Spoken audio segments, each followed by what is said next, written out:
Assalamualaikum sahabat. Setiap kali kota terasa kacau, kita selalu punya satu jawaban yang sama. Mereka itu yang menyebabkan pinggir jalan tidak terlihat rapi, yang dianggap mengganggu ketertiban. Anehnya, di tengah masalah yang begitu besar dan kompleks, yang disalahkan selalu kelompok yang paling kecil.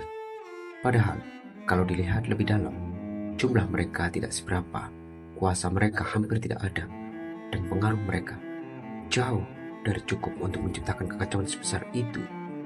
Tapi jarang benar-benar dijawab, apakah mereka benar-benar penyebab masalah atau hanya pihak yang paling mudah untuk disalahkan.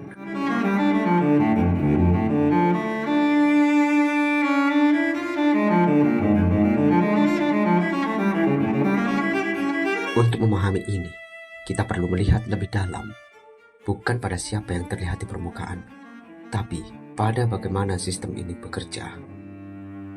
Kota modern dibangun dengan tujuan yang jelas, tertib, efisien, dan produktif. Jalan harus lancar, ruang harus teratur, aktivitas ekonomi harus bergerak cepat. Namun, di sisi lain, kota juga menjadi tujuan bagi banyak orang yang mencari peluang hidup. Dan disinilah pertemuan itu terjadi antara sistem yang menuntut keteraturan dan manusia yang datang dengan kebutuhan untuk bertahan. Tidak semua orang bisa langsung masuk ke sektor formal. Tidak semua orang punya akses pendidikan atau peluang yang sama. Akibatnya, sebagian dari mereka memilih jalur yang tersedia, yaitu sektor informal. Pedagang kecil menawarkan jasa sederhana, mengisi celah-celah yang tidak terjangkau sistem besar. Dari sudut pandang ekonomi, ini bukan gangguan. Ini adalah bentuk adaptasi. Dalam banyak kasus, sektor seperti ini justru membantu menjaga perputaran ekonomi tetap hidup, terutama di lapisan masyarakat bawah. Namun, dari sudut pandang tata kota, keberadaan mereka sering dianggap tidak sesuai, bukan karena tidak penting, tapi karena tidak terlihat rapi. Dan disinilah masalah mulai muncul. Ketika ketertiban dipahami sebagai sesuatu yang harus ragam, maka yang tidak sesuai standar akan dianggap masalah, bukan karena mereka sumber kekacauan, tapi karena mereka tidak cocok dengan gambaran yang diinginkan. Akibatnya, solusi yang diambil seringkali bukan mengatur, melainkan menghilangkan, bukan mencari cara agar bisa berdampingan, tapi memastikan mereka tidak terlihat. Jika ditarik lebih jauh, keberadaan mereka bukanlah sebab, melainkan akibat. Akibat dari pendidikan yang belum merata, akibat dari ekonomi yang terpusat, akibat dari lapangan pekerjaan yang tidak cukup menampung mereka. Dan selama akar ini tidak disentuh, maka fenomena yang sama akan terus muncul di kota yang berbeda, di waktu yang berbeda. Pertanyaannya kemudian berubah. Apakah tujuan pembangunan kota hanya untuk menciptakan ruang yang terlihat tertib, atau untuk memastikan semua yang hidup di dalamnya memiliki tempat untuk bertahan?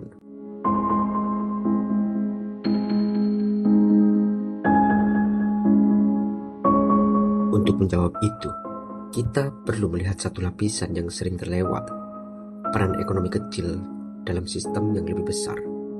Di banyak negara berkembang, sektor mikro, kecil dan menengah atau UMKM bukan sekedar pelengkap, mereka adalah penopang.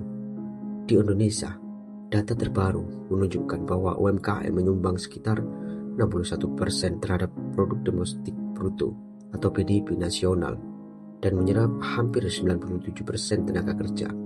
Dengan puluhan juta unit usaha, sektor ini benar-benar menjadi penopang utama ekonomi, terutama bagi masyarakat lapisan bawah. Artinya, yang sering disebut pinggiran itu sebenarnya berada di jantung aktivitas ekonomi sehari-hari. Menyerap tenaga kerja ketika sektor formal terbatas, menjaga distribusi barang tetap berjalan hingga ke lapisan bawah, dan dalam skala nasional memberikan kontribusi besar terhadap perputaran ekonomi. Namun, ada kontradiksi yang muncul. Mereka diakui dalam angka, tapi dibatasi dalam ruang. Dihargai sebagai kontribusi, tapi sering dianggap sebagai gangguan ketika terlihat di ruang publik. Di satu sisi, mereka membantu sistem tetap hidup. Di sisi lain, mereka didorong keluar dari wajah sistem itu sendiri. Kontradiksi ini tidak berdiri sendiri. Ia terhubung dengan cara kota dibangun. Dalam banyak kasus, pembangunan tidak hanya mengejar fungsi, tapi juga citra. Kota ingin terlihat rapi, modern, teratur, dan ketika citra menjadi prioritas, muncul standar tentang apa yang layak terlihat dan apa yang tidak. Yang sesuai dengan gambaran itu akan difasilitasi, yang tidak sesuai akan disingkirkan.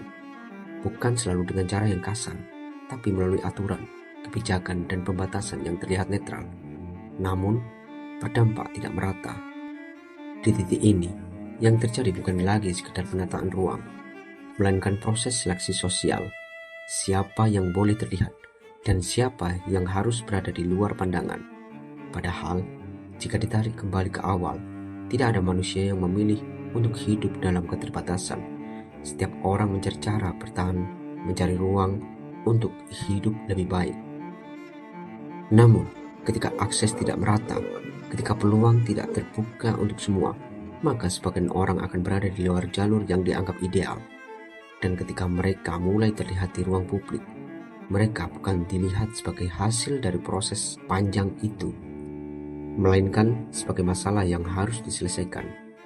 Disinilah penting untuk membedakan antara penyebab dan akibat. Tanpa pemahaman ini, kebijakan akan terus berputar di permukaan, mengatur apa yang terlihat, tanpa pernah menyentuh apa yang sebenarnya terjadi. Maka, pertanyaannya akhirnya bukan lagi sekitar tentang ketertiban atau keindahan kota, melainkan tentang arah. Apakah pembangunan benar-benar dirancang untuk mengakomodasi semua lapisan masyarakat, atau hanya untuk memenuhi standar tertentu yang tidak semua orang mampu ikut di dalamnya?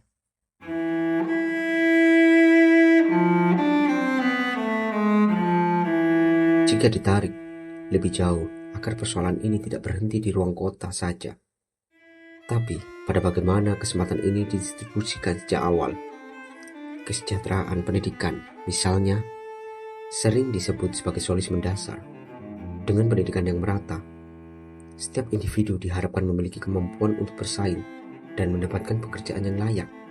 Namun dalam prakteknya, pendidikan saja tidak selalu cukup. Ketika jumlah tenaga kerja terus bertambah, sementara lapangan kerja formal terbatas, maka sebagian tetap akan berada di luar sistem tersebut.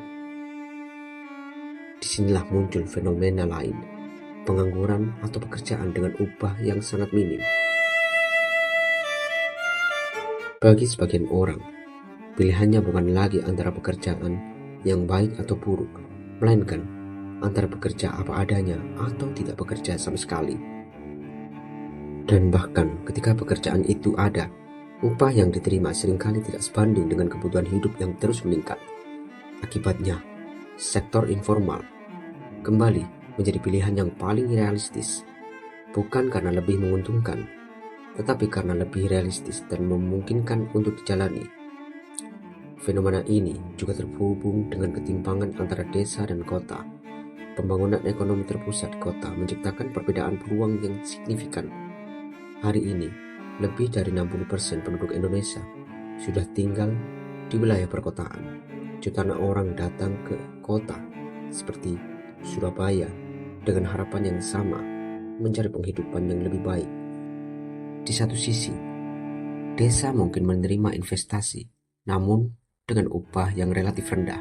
Di sisi lain, kota menawarkan potensi pendapatan yang lebih tinggi, meskipun dengan biaya hidup yang jauh lebih besar. Bagi banyak orang, ini bukan sekedar soal angka, tetapi tentang kemungkinan. Kemungkinan untuk berkembang, kemungkinan untuk naik, kemungkinan untuk keluar dari keterbatasan. Maka, perpindahan ke kota menjadi pilihan yang rasional.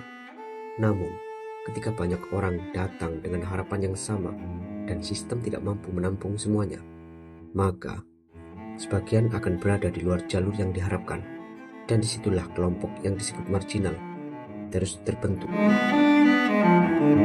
Bukan karena mereka berbeda sejak awal, Tetapi karena mereka berada di posisi yang tidak sepenuhnya terakomodasi oleh sistem, penting untuk diingat, tidak ada manusia yang ingin hidup dalam kesulitan. Tidak ada yang secara sadar memilih untuk berada di pinggir. Semua orang berusaha dengan cara yang mereka miliki. Namun, ketika pilihan yang tersedia terbatas, maka hasil yang muncul pun tidak selalu ideal. Dan ketika hasil itu terlihat di ruang publik, ia sering disederhanakan menjadi satu hal, yaitu masalah. Padahal, yang terlihat hanyalah ujung dari proses panjang yang melibatkan pendidikan, ekonomi, kebijakan, dan arah pembangunan itu sendiri. Maka, jika tujuan akhirnya adalah kota yang lebih baik, pertanyaannya tidak bisa berhenti pada bagaimana menertibkan yang terlihat, melainkan harus bergerak ke arah yang lebih mendasar. Bagaimana memastikan bahwa setiap orang memiliki akses yang cukup untuk tidak terpaksa berada di pinggir sejak awal.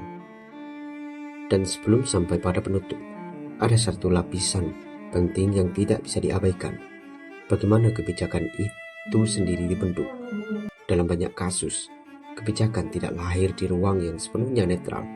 Kita sering melihat penertiban BKL di berbagai sudut kota besar, termasuk Surabaya. Tujuannya jelas, kelancaran lalu lintas dan keindahan kota. Tapi pertanyaan tetap, apakah dengan memindahkan mereka, akar masalahnya ikut terselesaikan? Ia dipengaruhi oleh berbagai kepentingan, ekonomi, politik, citra, dan tekanan dari kelompok tertentu. Akibatnya, yang dihasilkan tidak selalu mencerminkan kebutuhan semua warga, melainkan lebih dekat pada kepentingan sebagian pihak yang memiliki akses dan pengaruh lebih besar. Di titik ini, muncul jarak antara tujuan ideal dan realistis. Karena jika mengacu pada nilai keadilan sosial, bahwa kesejahteraan seharusnya dirasakan oleh seluruh lapisan masyarakat, maka kebijakan seharusnya berpihak pada keseimbangan, bukan hanya efisiensi atau kepentingan tertentu. Namun, yang sering terjadi justru sebaliknya. Keputusan diambil berdasarkan apa yang paling mungkin, paling menguntungkan secara jangka pendek, atau paling kuat secara dukungan. Sementara kelompok yang tidak memiliki posisi tawar tidak selalu masuk dalam kepentingan utama. Dan disinilah ketimpangan itu terbentuk. Bukan hanya dari kondisi ekonomi, tetapi dari arah kebijakan itu sendiri. Maka, ketika sebagian masyarakat terus berada di pinggir, pertanyaannya bukan hanya tentang kemampuan mereka untuk bertahan, tetapi juga tentang sejauh mana sistem benar-benar dirancang untuk menjangkau mereka. Jika demikian, maka yang perlu dipertanyakan bukan hanya hasilnya, tetapi cara kita memandangnya. Karena bisa jadi yang selama ini disebut sebagai ketertiban bukan sepenuhnya tentang penyelesaian, melainkan tentang menyaring apa yang ingin ditampilkan dan apa yang tidak. Dan di titik itu, kota tidak lagi sekedar ruang hidup, melainkan cermin dari nilai yang dipilih untuk dipertahankan. Apakah ia memilih keadilan atau hanya kenyamanan visual? Apakah ia dibangun untuk semua atau hanya untuk yang mampu menyesuaikan diri? Pada akhirnya, bukan hanya tentang mereka yang berada di pinggir. Ini tentang bagaimana semua masyarakat memperlakukan bagian paling rentannya, karena di sanalah ukuran sebenarnya berada. Bukan pada seberapa indah kota itu terlihat, tetapi pada seberapa jauh ia mampu memberi ruang bagi semua yang hidup di dalamnya. Dan mungkin sebelum menunjuk siapa yang salah, ada satu hal yang lebih penting untuk dilakukan. Melihat kembali, melihat lebih dalam, melihat lebih jujur, bahwa yang selama ini dianggap sebagai masalah mungkin hanyalah pandulan dari sesuatu yang belum pernah benar-benar diselesaikan.